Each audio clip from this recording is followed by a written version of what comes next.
যুক্তরাষ্ট্রের ফেডারেল সরকারের কর্মীদের কর্মবিবরণী জানতে চেয়ে ইমেল করেছে ইলন মাস্কের দপ্তর ডিপার্টমেন্ট অফ ইফিসিয়েন্সি। সেই ইমেলের জবাব না দেওয়া কর্মীদের শাস্তির হুমকি দিয়েছেন মাস্ক। যুক্তরাষ্ট্রের স্থানীয় সময় গত শনিবার সন্ধ্যায় দেশটির ফেডারেল সরকারের কর্মীরা একটি ইমেল পান। গত সপ্তাহে কি কি কাজ করেছেন তা জানতে চেয়ে কেন্দ্রীয় সরকারের সব কর্মকর্তার কাছে ইমেলটি পাঠানো হয়। কর্মীদের আগের সপ্তাহের কাজের হিসাব সোমবার রাত 11:59 মধ্যে দিতে বলা হয়।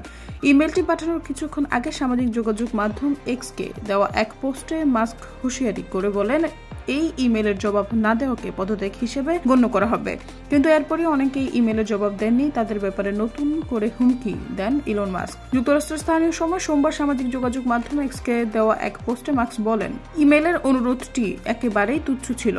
এই পরীক্ষায় উত্তীর্ণ হওয়ার মানদণ্ড ছিল কিছু শব্দ টাইপ করা আর তা পাঠিয়ে দেওয়া। তবু অনেকে এই তুচ্ছ পরীক্ষায় ব্যর্থ হয়েছেন। কিছু ক্ষেত্রে অবশ্য কর্মীদের ব্যবস্থাপনার জবাব না দিতে বলেছেন। মাস্ক আরো বলেন, প্রেসিডেন্টের বিচক্ষণতা সাপেক্ষে কর্মীদের আরেকটি সুযোগ দেওয়া হবে। দ্বিতীয়বার ইমেলের জবাব দিতে ব্যর্থ হলে চাকরিচ্যুত করা হবে। মাস্কের এসব মন্তব্যের বিষয়ে বক্তব্য জানতে হোয়াইট হাউসের সঙ্গে যোগাযোগ করেছিল রয়টার্স, কিন্তু হোয়াইট হাউস তাৎক্ষণিকভাবে এই অনুরোধে সাড়া দেয়নি। এদিকে যুক্তরাষ্ট্রের প্রেসিডেন্ট ডোনাল্ড ট্রাম্পের প্রশাসন যে পন্থায় ইলন মাস্কের তথাকথিত ডিপার্টমেন্ট অফ ইফিসিয়েন্সি গঠন ও পরিচালনা করছে তা সংবিধান লঙ্ঘন করে থাকতে পারে বলে ওয়াশিংটনের একজন ফেডারেল বিচারক মন্তব্য করেছেন। গত সোমবার দেওয়া এক আদেশে সন্দেহ প্রকাশ করেন বিচারক কলিন কলার কোটলে, কিন্তু তার এমন সন্দেহ প্রকাশ করার বিষয়টি বাধ্যতামূলকভাবে মানা কোনো আদেশের অংশ নয়। তবে বিচারকের মন্তব্য মাস্কের বিভাগ সমস্যার সম্মুখীন হতে পারে এমন ইঙ্গিত পাওয়া গেছে।